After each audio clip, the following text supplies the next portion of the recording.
Hey guys, what's up? Welcome back to Two Wide Racing. It's Sunday. We're out in the garage. There was a race. There was actually a pretty darn good race today, we gotta admit, for our first track. It was fun checking out Illinois, and it put on a pretty good show.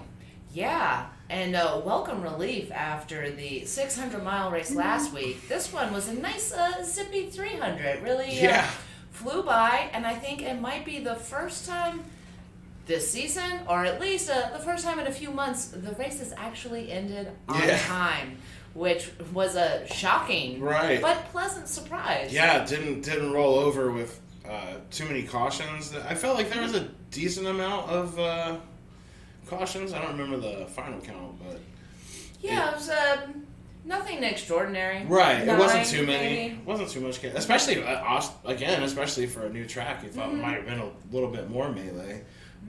Interesting track. It's 125, I believe it is. So it had, I don't know, it felt a little different. It felt like a 1.5, but it didn't. I guess the turns are big and wide there, but it felt like the straightaways were kind of thin, which made it a little bit more, I don't know, edgy.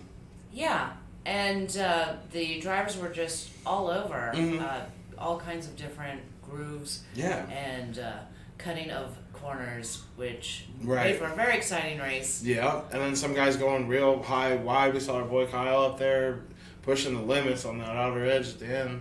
So I guess we got to say, like, just off the bat, thumbs up on the new track. It works. Definitely. And that was a packed house there. Yeah, that's good to see. Sold out, which is nice after some of the more meagerly attended races we've seen. Yeah.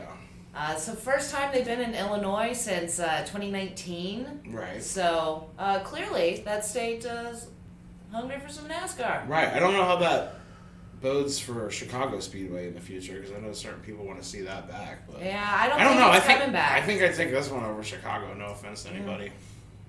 And next year they are talking about having a Chicago road course race. Through the city of Chicago. So I definitely wouldn't expect.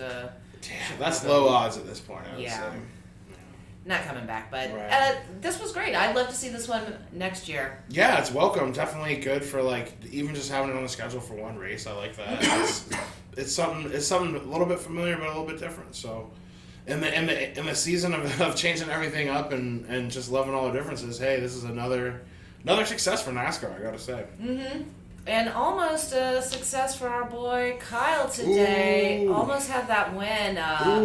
If it wasn't... You almost got there, bud. I'll drink it for you. Yeah, if it wasn't for that late caution from Harvick taking that pretty rough hit, I think Kyle would have had that. But unfortunately, we had to watch Joey Logano win instead. Yeah, without that caution, he might have could have held him. He was just being real daring. That was really fun to watch for that last, that 10-lap segment. Yeah. Because he was doing some Larson style, really high up daredevil moves, kind of. Yeah, and you knew Joey wasn't going to let him take that win easy. Right. I thought something would happen. Harvick went out first, but I thought if not that, Joey was going to do something. Right. If he couldn't have passed Kyle, might have wrecked trying. Well, vice versa, too. I think, Kyle, I was surprised didn't, maybe nudge him out of the way a little bit more because, they got a long history, blah, blah, blah. But Old they school didn't Kyle. cause the drama there. Nope. So there was plenty of other drama in this race caused by one Ross Chastain. Man. Watermelon boy. Wow. Ooh. Wacky day for the watermelon. Yeah. Just sticking his nose into everybody's rear quarter and turning some people loose. Yeah, making some new enemies. Yeah. Some interesting choices there. Right. Denny Hamlin, not really a shit list I want to be on. No, he's definitely not afraid. He actually waited for him later during the race. Denny got a little payback, which was nice to see. And another one of his victims today, Chase Elliott. Yeah. Mild-mannered, everyone's favorite Chase Elliott. Even he retaliated a bit. Yeah, that's a bad look. Which is surprising to get that from Chase. But honestly, it was well-deserved. Ross Chastain has been out here all season being overly aggressive, wrecking other drivers, and he finally got a little pushback today, and I think that was well earned. Yeah, he did have also a weird kind of pit road apology speech where he went like super emo crybaby about things, and like I don't know, it didn't feel genuine. It felt it felt kind of corny. Such a phony. bizarre response because again, he's been doing this stuff all season long, and now for him to suddenly say, "Oh, that was bad driving on my part," and to pretend to be remorseful, even though he was consistently doing it throughout the race. I mean, he did kind of tone back a bit later, but he was aggressive throughout the race and all season long, and now to try to play innocent. I don't know what happened there. That kind of made me. Yeah, you do. I like that team. It's fun to see him run good. For sure. I'm probably more of a fan of Suarez before this, but like after kind of like that, like there's something about that interview, man. I was just like, man, I don't like that. Like, just own it. Be like take it on the chin, or just don't put on a play about it. Like it felt very contrived and like silly and like wimpy. It's going to be very interesting to see how this develops as the season continues. Yeah, there's a lot of racing left for him to get around people. So. Yeah, and I wouldn't expect his behavior to change at this point, so we'll see what happens. Yeah, I guess he could just fully lean in to going heel on him, but... Yeah, it's been a while since we've had someone turn villain, so... Right. I did say he has a wrestling act together, so I mean, with the watermelon thing. Maybe it's just throw watermelons out of the cart, people, and then you could always win, dude. Like, turn it into Mario Kart. Or shoot him out the back of the car somehow. Give Ross James, like, the whole produce section, and it's all over, dude. He'll own the cup. Yeah. But yeah, overall, it's a great race. Yeah. Thought the new track looked fantastic. Right. Pleasant surprise. Yeah. Is what I would say for it. Mm-hmm. So, how many diggers do we give this race? I think I'd give it 4 diggers. Four diggers. 4 diggers feels fair. We're coming back from a little stretch of low diggerage. So some low diggers have been flying around lately. So it felt good to come into this race and have a new surface, new everything, and be actually stoked on it. Yeah. Especially, I think, also, let's give it up, because we talk about it a lot. Lap count was low, especially coming after the big 600. It was a 400 lap count at a track that's a quarter mile bigger. So, yeah. It was a 240 lap count. Right. Yeah, so it was much better than last week. My goodness. And crazy. Very exciting race. We had some random people up there in the top 10 and lots of lead changes, so looking forward to coming back next year. Yeah, it feels like one of the best things this year is like getting to see people you might not anticipate from week to week showing up. Mm-hmm. This track felt like it delivered on that. Yeah. So yeah, total thumbs up on it, and a solid 4 digger for this week. Mm-hmm. We did not have a terrible amount of paint to pick from this week, but I think we managed to pick mostly new ones for you guys this week. What is the top 5 rundown on paint? Well, I gotta give Chase Elliott the win here. Okay. Busting out Classic. One of my favorite sponsors, Hooters. Classic. Yeah, looking great. Unfortunately, with a little help from Ross Chastain, it didn't turn into a winning car this week. Yeah. But it sure looked good. Yeah.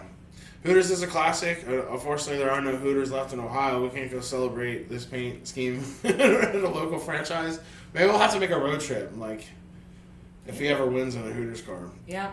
There's also the black and orange one is only later in the season? Is yes, that what it is? the Night Owl. I think we'll see that at the Night Bristol. That makes sense. Mm-hmm. And that's like probably like a contender every year for our favorite paint scheme. One of the best of the season. Yeah, so that's why I felt like an old school, like, but a little bit modernized. It's got a little bit of that light blue on the bottom. Mm-hmm. It was a solid one. Yeah, looked good. And another unusual color this week, Harrison Burton. Yeah. Very eye-catching, like... Chartreuse? Yeah, a weird shade of green. I don't know what to call it. But it was eye-catching and something very different. Right. You know, everyone shies away from green, of course, for obvious reasons. But... that would look great. Yeah, it was just very, very unique color, like landed it high on the list this week for sure. And unexpected, and look cool on the 21 car, which is always kind of like a clean. They don't get real busy on graphics too much. Yeah. Keep it simple. Yeah. And another great color, unusual color, we had Allmendinger, who had the Goldfish Casino slots, which was blue with like a kind of a turquoisey blue. Right. Like an ocean-y vibe. Yeah. For Goldfish. Not the snack crackers, gambling Goldfish. Yeah, no, I kind of hoped it was the snack crackers, but that would have been nice. Yeah, but man. We need Pepperidge Farm, isn't that who makes those? Yeah, I think it is get them Pepperidge and Farm. some Milano cookies. That would be a great sponsor. Those are some highfalutin snacks, but man, they're the good ones. They are good ones. But his great paint helped out this week. Yeah. Finishing in the top 10 after he won the previous day all the way out on the West Coast. Right. Flying in for this race and snagging a top 10 finish. Hey, man. Way to go, Allmendinger. We like Digger and we like Allmendinger. Yeah. Digger. Digger and Dinger. We're fans of them both, so good on you, bud. Yeah. And another beloved car for us, the 43. Yeah. A modern kind of splashy. Yeah, a little splashy, updated, but still looking like a petty car. Yeah, very much looking like a petty. Kind of looks like their uniforms. They have those cool pit road unis that are black with like the red and blue petty colors and the details or whatever. Yeah, kind of reminded me of that. Yeah, and Eric Jones has a few cars this season that are the same colors but different sponsors, different schemes. Right. And they're all good looking cars. Yeah, Petty does a good job most of the time on the 43, I gotta admit. Yeah. I didn't like the 42 this week, but she did. I thought the 42 looked pretty good. I thought it was kind of whatever. It's always like it's like a second best over there. Well, yeah, 43 is going to get the primary I guess focus, but I liked the 42. I read it on. Well, 43 made the list this week for sure. 43 was better. Yeah. And rounding out our list, we had Kevin Harvick. Oof, rough day Harvick again. Yeah, and another good color choice, light blue, which, you get so many of the same old blue cars. It's true. When there's a whole rainbow of blues. My goodness. I like that. I almost liked it better than like kind of the normal Busch Light car he runs. They do a lot of alternate Busch Light for different flavors and stuff like that. Busch Light Polite. Oh, is that? Oh, okay. Yeah. It always has some theme for the week, some hashtag to go with it. I'm sure. Busch loves that. Yeah. Busch loves the novelty car of the week, and kudos to them. Yeah. I love a fresh paint scheme. Hey. So good on you guys. Keep it up. Good affordable beer. I would new television ads. Be my only Busch Light complaint. I feel like I've had them around for a while. That's a whole different video. Anyway. Well, we gotta send somebody to paint jail or give somebody a paint scolding, it feels like lately. Not always going to maybe this one's more the scolding than a paint jail. Yeah, this might be a first written warning. Yeah. Just gotta scare them straight. Yeah. But Blaney, again, this week. Not looking good. You might have been able to take home the W if you had a better looking car. That's what we always say. But it just underwhelming, that blue and white. I mean, it was simple, but just nothing memorable. Just boring. Penske, I feel, has really dropped the ball this year. Oof. Yeah, they're falling behind a little bit. And at this point, I wish they had kept the scallops. They dropped that. That was their primary scheme for years. 10, 15 years. Finally dropped it this year. Yeah. But it's like they dropped it without a plan. And everything since then has kind of fallen flat. It's a little loose. It's like, and it's a needs improvement because it feels like it could be. If those blue colors would have been tweaked, hey, add another different shade of blue or something. Just a little bit of tweakage, guys. Try, like we always say, try a little bit harder, man. And hey, maybe if your car looks better, you'll win more races. No one can prove us wrong on that. Well, paint is subjective. Well, there's that too. One man's trash is another man's treasure. So I suppose. And there's a lot of bad taste out there. There's a lot of millions and millions of dollars invested in some ugly cars. It's shocking. So these are our opinions. Unfortunately, a lot of people at NASCAR have differing opinions. Yep, and they don't listen to us, even though we're clearly right. as our amount of views shows. Yeah. So yeah, that's it this week for paint. What is even next week's race? We got Sonoma next week. Sonoma, okay. So that'll be interesting. Road course. So yeah, it feels like it's been on a roadie. Yeah, another nice, fresh change on the schedule. So right, maybe your boy Chase will get his finally get his first win for the year. That would be nice. Yeah. Anybody's game. But yeah, we'll be back to tell you all about that and give us our diggers and throw somebody in paint jail or give them a firm paint scolding, whatever is need be for the week. That's all we got for you now. Like, subscribe, tell your friends about this awesome podcast about NASCAR that we do in our garage. That's all for this week. Boogity, boogity, boogity. Amen. Woo!